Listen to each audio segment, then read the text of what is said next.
can use to draw the tiles into these squares. So open up Window, go down to 2D, and then choose Tile Palette here. So this window will pop up. I like to put it over by the inspector.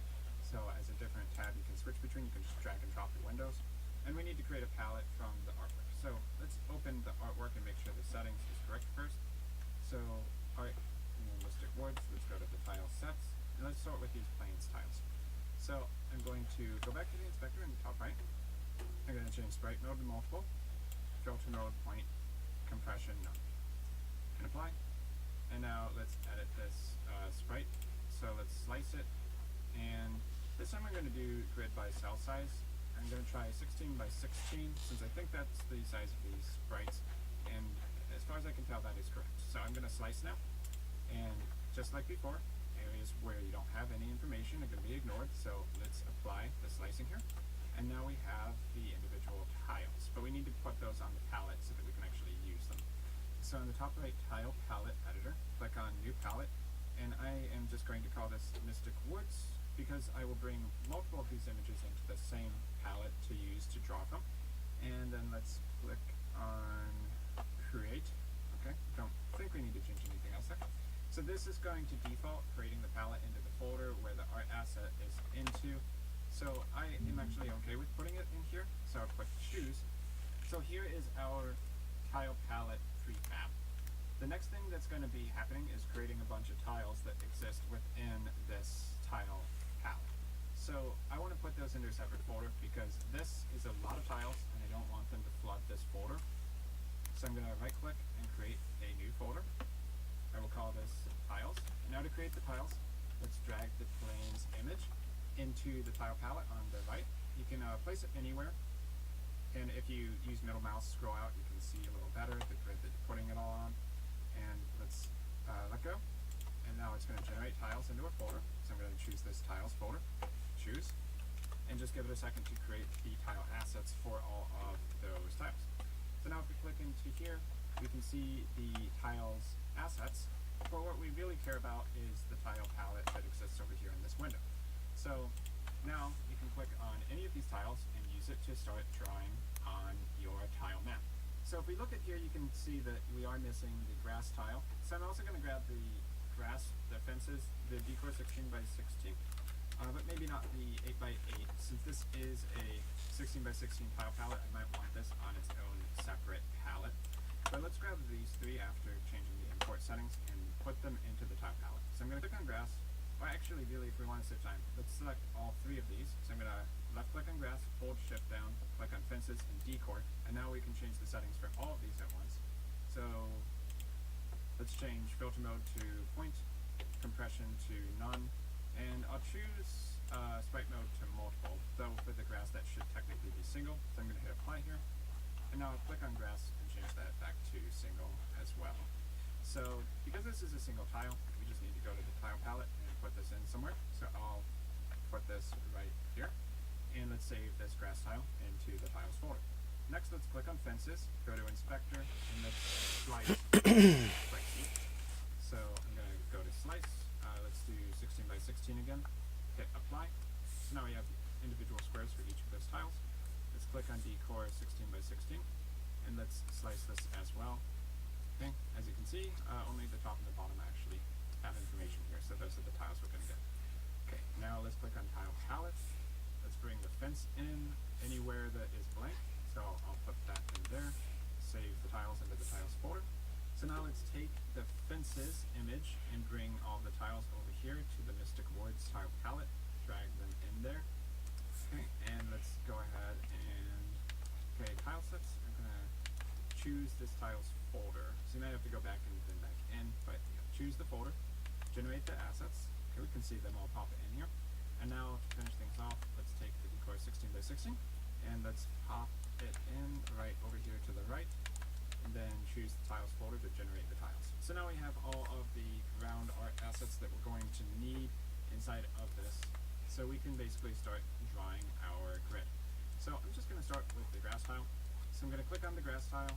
It's going to be in paint mode over here. I'm going to left click somewhere on the grid and add these tiles in. If I drag a box kind of like this, you can fill it in quite easily by using the paint bucket tool. So that's G on the keyboard, or you can click over here and then fill that in. We'll see one problem immediately, which is that our character is now rendering under the tile map. So there's different ways to handle that. One way that I think is pretty easy to understand is to click on your tile map and then change the order and layer and give it a negative value. So your player is currently set to a 0 order in layer. So if we change the tile map to be a -5, then the player is going to render on top of that. Okay, now let's click back on the tile palette and let's draw a little more. So let's add some sand tiles in. I'll just kind of create some random regions where we want things to be a little bit different. And then you can add the tiles which would serve as the border between the grass and the sand. So I'll add that in there.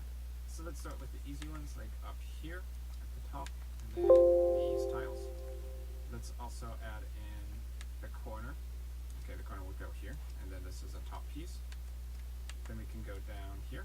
Okay, so let's just get these corner pieces in as well. We'll just keep it kind of simple here for now. Then we need side pieces, bottom piece, top piece, and we can kind of do the same thing over here. So let's go down, and then up here, let's kind of curve around a little bit. Maybe we can make something a little more interesting. And then let's use this corner piece so that we can curve around here and continue going down. So I think we're going to need this one. We're going to end up with some more sand over here. Now let's curve the grass around again. Okay, I'm going to make grass over here, and let's keep going with that. So grass, grass, grass. And on the right side, we'll go back down with some dirt. Go along the bottom. Grab this piece. Let's go one more with that actually. And then let's go up this side, curve it around again, and then finish up with those. And then this piece, of course, we're just going to change that back into this tile here. The important thing when you're laying down your tiles is just to look at it visually and see that everything matches up correctly, and that you get the transition right between two different types of terrain. So another thing we're going to want to make our grass look less boring here is to differentiate it a bit so that every grass tile is not just a simple green tile. And we can use these variation tiles over here to do that. So you can see these tiles will fit inside of grass anywhere, but because they have some little decals inside of it, if we start putting them down like this, it's going to change up our grass and make it generally more interesting. So I would take a few of each of these and kind of put them around our scene and just make it a little bit more varied than it otherwise would be by default. So now if we look out a little bit, it makes it a bit more interesting. So I think that in the case of these little dirt blotches, these are meant to layer on top of the dirt ground tile here. So in this case, what you would actually need is a different layer for your tile map. So let's go up here to the grid and the scene hierarchy, right click and create another tile map. So let's call it rectangular, and I will call this ground top. So now if we click on ground top and we go and start drawing with the same tile palette onto this layer, you'll see that when we kind of pop that in, it's going to create the tile here, but it's layered against the background. So we end up creating kind of a combination tile in a sense. So let's just add a few of these spotches to various places. That might actually be enough already. Okay, and now if we kind of zoom out, deselect everything, we can see that adds a little bit more detail to our areas. If we wanted, we could even take these same things and kind of maybe pop them into the grass layered on top of it. Kind of more of a artistic decision at that point.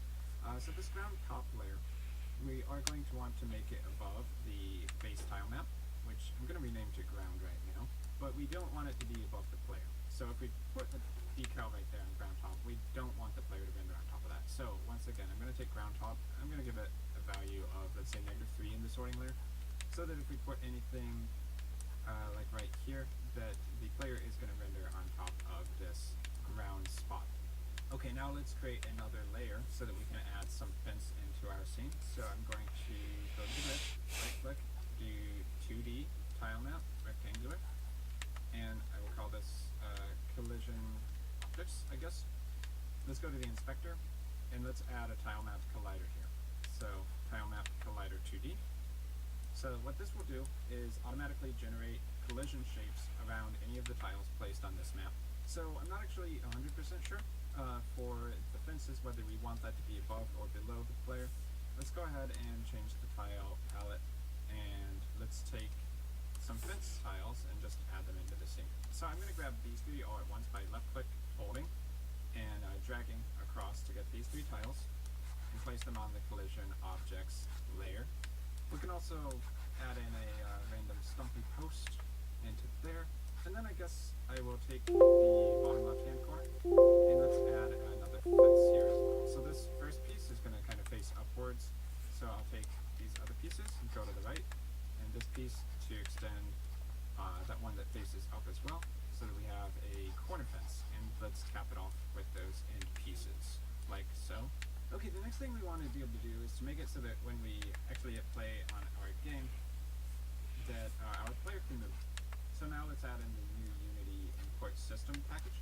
Let's go to Window in Unity, and then go down to Package Manager. Inside of here, we're going to want to go to Packages and Project, and then change it to Unity Registry. I'm going to type in import here. So we want the import system and install it to the game.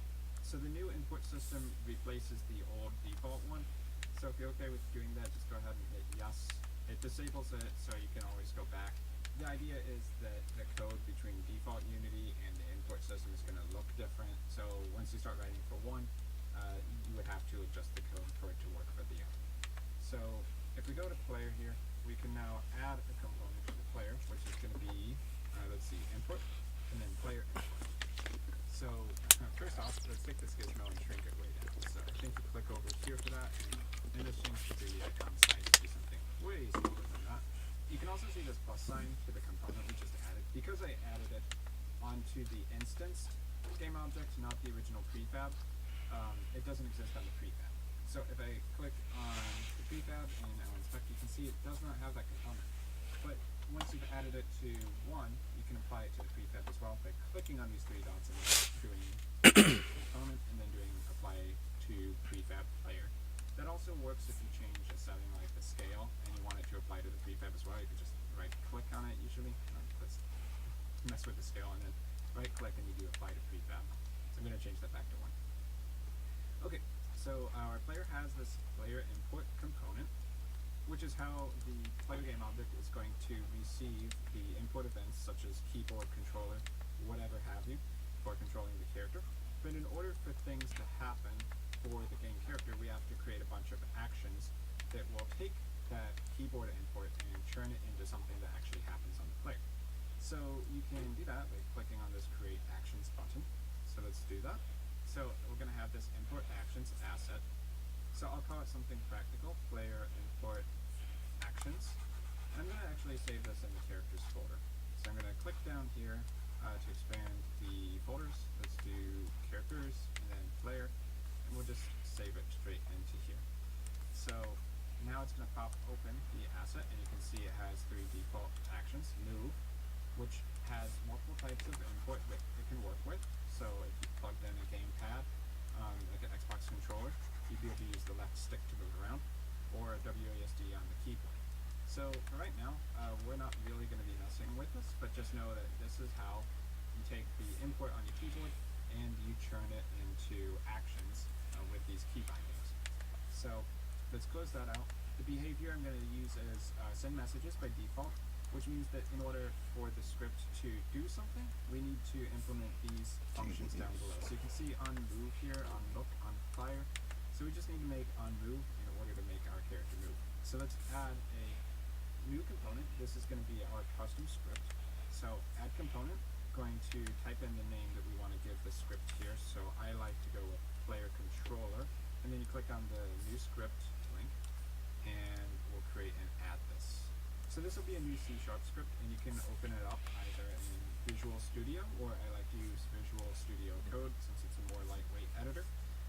If you need to select which editor you want to use for editing your code, go up to Unity, Preferences, then in this window, let's see, General, okay, and then in the Preferences menu, you go down to External Tools, External Script Editor, and select whichever one you want to use here. I'm using Visual Studio Code. So down here at the bottom, the plus icon implies that the prefab doesn't have this yet, so I'm going to click over here, add component, apply to prefab. Now I'm going to click on the three dots and then choose edit script. So now our project's going to be opened up in our editor of choice. It might look a little different if you're using a different editor, of course. And now we're going to start coding out our character. So the purpose of this script is going to be to take the import and handle movement for the player character. So we need to implement that for you. Alright, bruh. That's enough of that.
Okay, there's 820 videos of anime openings and endings.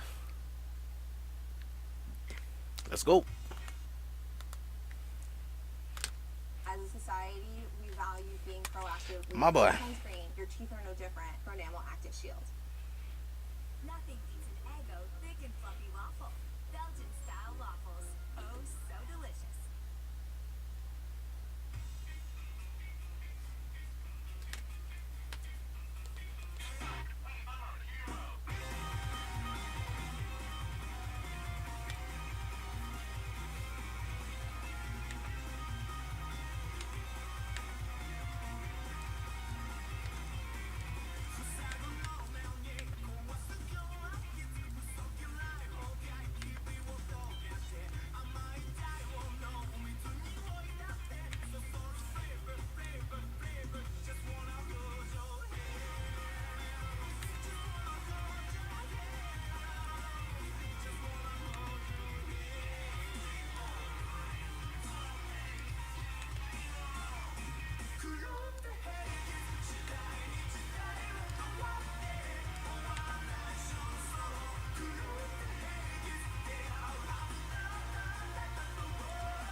Is it done?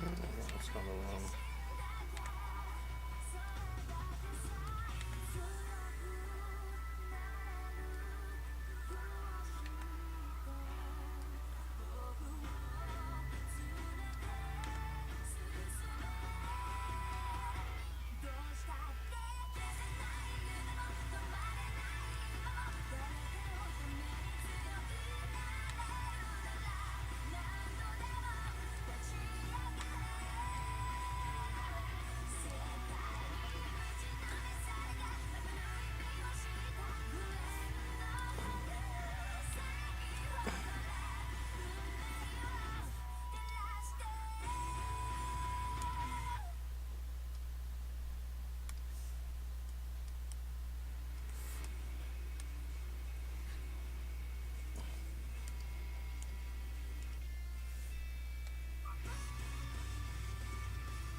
No two bodies are the same. Some pads never got that message, but Always Flex Foam did.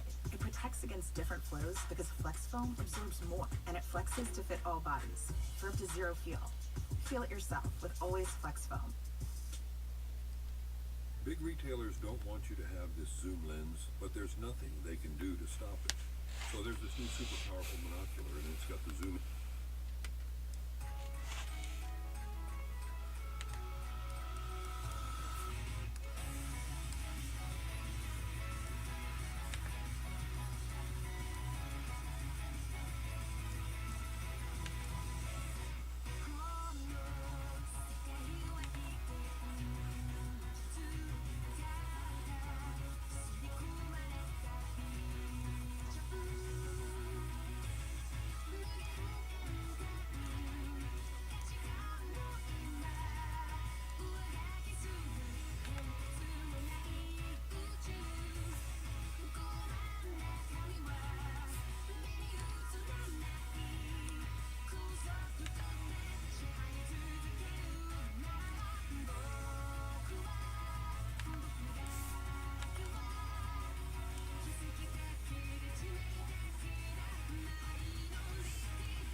Is that Jude? Yeah, it is.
Are you thinking about starting your trading journey, but you're unsure where to begin?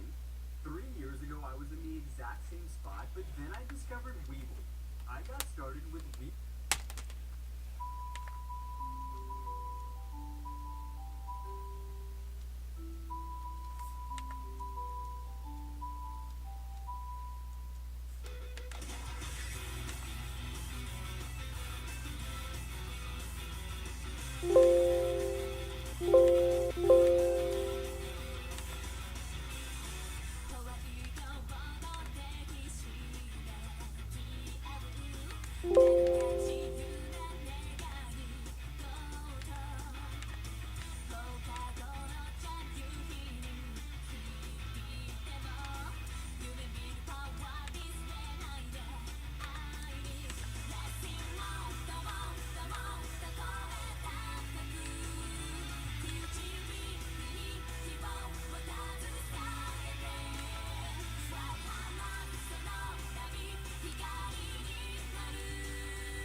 Should I repeat that? No, I heard you.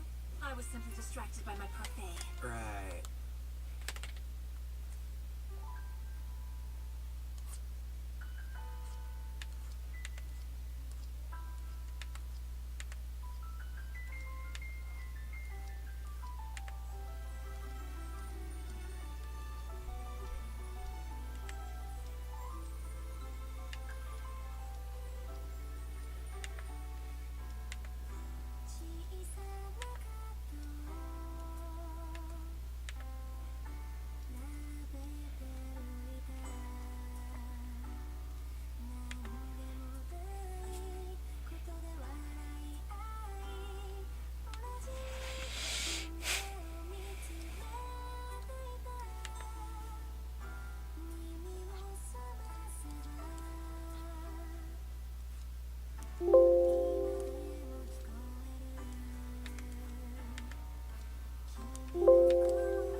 Jeez.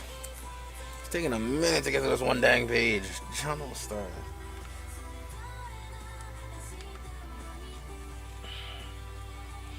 Okay. The complicated stuff is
so it's them three that put their hands up. You Belgate. How does Belgate's hand look? Dang, how does Belgate's hand look?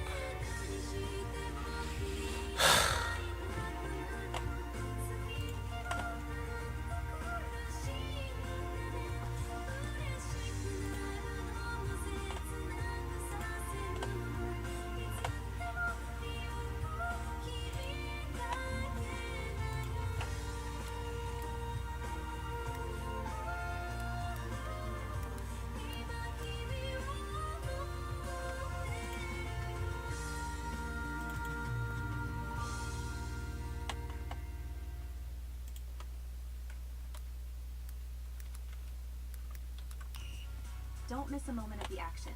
Commit to the couch and cheer on your team. Order delivery with Uber Eats. Treat yourself to endless options. From pizza and wings to burgers and fries or healthier meals like sushi and salads. Uber Eats has it all. Get the food.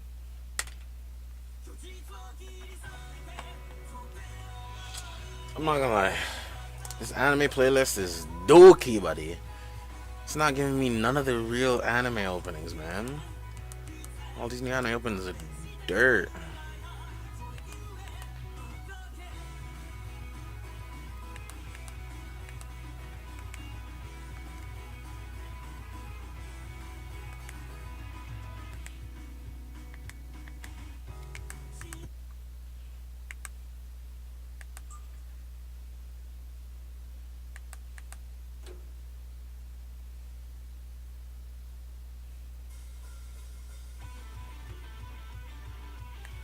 Opening 60. If you're starting with a Naruto opening 16, you're not going far enough. Oh my gosh.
mystery. Jesse loves playing detective. But the real mystery was her irritated skin. So we switched to Tide Free and Gentle. It cleans better and doesn't leave behind irritating residues. And it's gentle on her skin. Try Tide Free and Gentle with 100% money back guarantee. It's got to be Tide.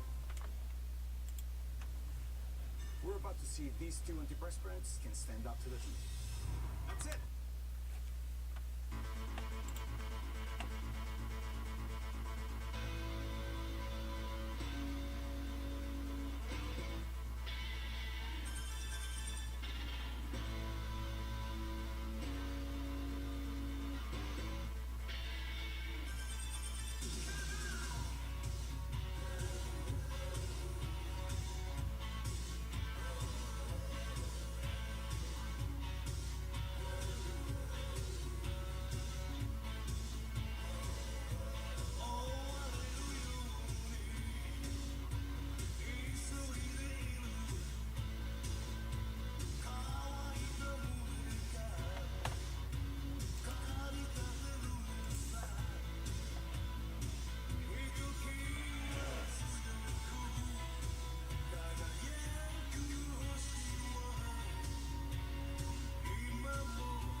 Okay, so the typing on this.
Oh, this is a One Piece opening.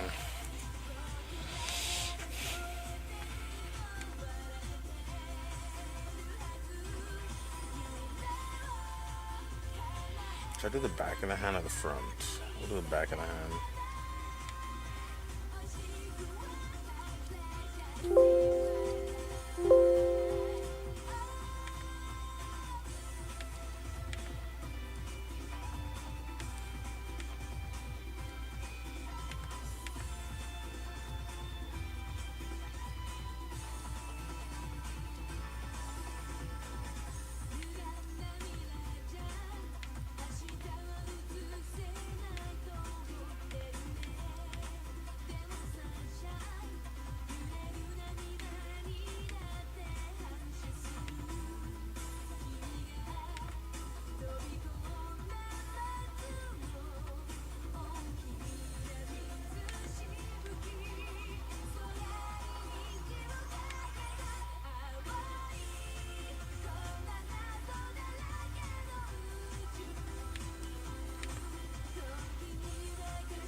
I was leaving work.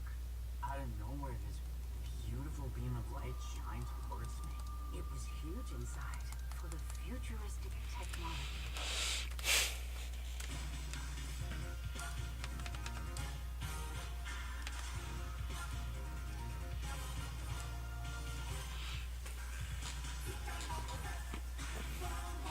Dragon Ball? I mean, it's a classic. I was back to some openings.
My guy, you're going too old if you're bringing Pokemon #1 in this Blazon series. Jeez.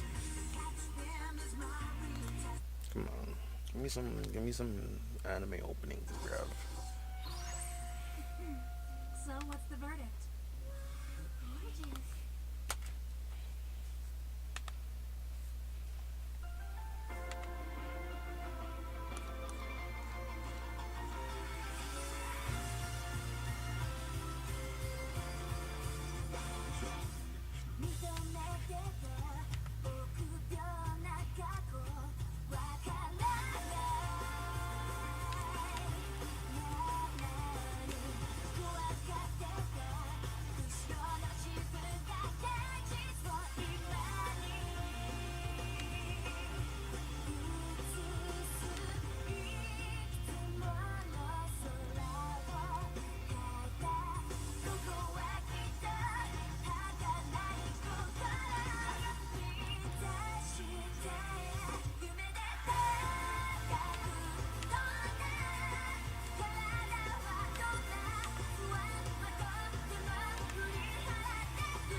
I still have no idea what I'm doing in that last box.